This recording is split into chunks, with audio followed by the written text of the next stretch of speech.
आज हम बनाएंगे ऐसा 3 पॉकेट वाला स्लिंग बैग। इसके लिए मैंने एक फैब्रिक लिया है। ये फैब्रिक क्विल्टेड है। इसमें एक तरफ फैब्रिक है, फॉर्म है और फिर फैब्रिक है और क्विल्ट किया हुआ है।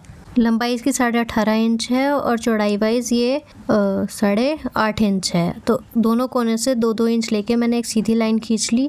इसके बाद इसे मैंने कट कर लिया। कट करने के बाद में इसमें हम इन दोनों जगह पे पॉकेट बनाएंगे।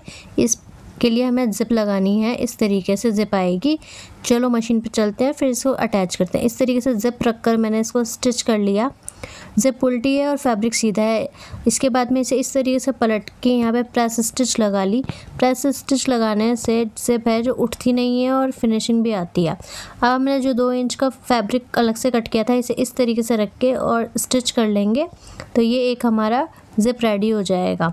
इसे भी इस तरीके से पलट के इसके इस हिस्से पे भी प्रेस स्टिच कर लेंगे। इससे फिनिशिंग भी आ जाएगी और पॉकेट भी ढंग से रेडी हो जाएगी। इसी तरीके से सेम तरीके से हमें सामने वाली तरफ भी जिप अटैच कर लेनी है। इस जिप को अटैच करने के बाद हमें पलट के इधर भी टॉप स्टिच लगा लेंगे या प्रेस स्टिच लगा लेंगे। इससे फिनिशिंग भी आ जाती है और उठा नहीं लगता। और जब हम पॉकेट के अंदर हाथ डालते हैं तो वो खिंचता नहीं है, धागे वगैरह नहीं निकलते, इसलिए हम प्रेस स्टिच लगाते हैं। फिर इस तरीके से ओपन करके हमें इन दोनों जिप के अंदर रनर अटैच करने हैं। इस तरीके से रनर अटैच हो जाएंगे इजी वे में। इसके बाद पीछे रख के पलट के मैंने इस तरीके से एक कपड़ा लिया, जैसे आधा इंच अंदर की तरफ मोड़ के यहाँ पे सिलाई कर लेनी है।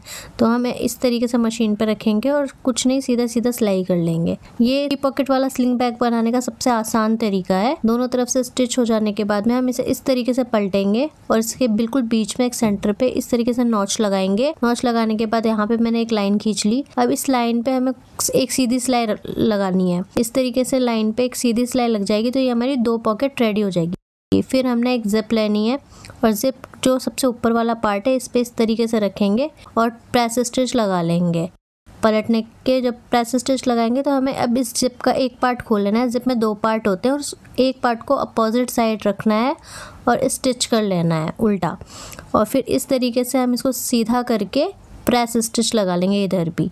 इस तरीके से ये हमारी जिप रेडी हो जाएगी। अब इसे इस तरीके से रख के हमें रनर अटैच करना है और रनर अटैच करने के बाद ये हमारी तीसरी पॉकेट भी रेडी हो जाएगी।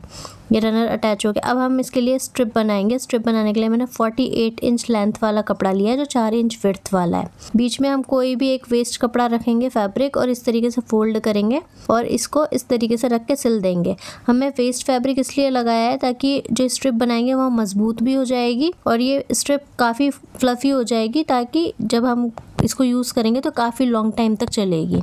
और ये सबसे अच्छा तरीका है स्ट्रिप बनाने का कि आप बीच में कुछ फैब्रिक रख के बनाएं। फिर इसके एक छोर को हम इस तरीके से रखेंगे जिप पे और स्टिच लगाएंगे और इसी तरीके से अपोजिट साइड में भी स्टिच लगाएंगे। दोनों तरफ से स्टिच लगा के इसे हम पक्का कर लेंगे इस तरीके से। स्टिच लगाने की वजह से ये यहाँ पे फिक्स हो जाएगा और फिक्स करके इसको हम पलट के सारी जो स्ट्रिप है वो अंदर की तरफ डाल देंगे। इस तरीके से हम पलटेंगे और सारी स्ट्रिप हमें बीच में, बिल्कुल बीच में लेनी है, साइडों में नहीं लेनी। साइड में लेंगे क्योंकि हम स्टिच लगाएंगे और फिर बीच में लेने के बाद इस तरीके से हम दोनों कोनों को स्टिच कर लेंगे। फिर जो भी एक्स्ट्रा फैब्रिक आ रहा है हमारी इस तरफ, उन दोनों को कट करके हम निकाल देंगे एक्स्ट्रा फैब्रिक को। फिर एक स्ट्रिप लेंगे और इस तरीके से हम रख कर इसे स्टिच कर लेंगे फिनिशिंग के लिए, क्योंकि हमें यहाँ के दोनों कोने भी फिनिश करना है। पलट के इसको इसी तरीके से स्टिच करेंगे और सेम इसी तरीके से हम अपोजिट साइड भी एक स्ट्रिप लेके इसको किनारे को फिनिश कर लेंगे। किनारे को फिनिश करने के बाद में हम इसको इस तरीके से ओपन करके देखेंगे। सारे चारों कोने हम बाहर निकालेंगे अच्छे तरीके से। चाहो तो वैसे निकाल लो और या फिर किसी नुकीली चीज़ की हेल्प से आराम से निकल जाएंगे और ये हमारा 3 पॉकेट वाला स्लिंग बैग बन के रेडी है।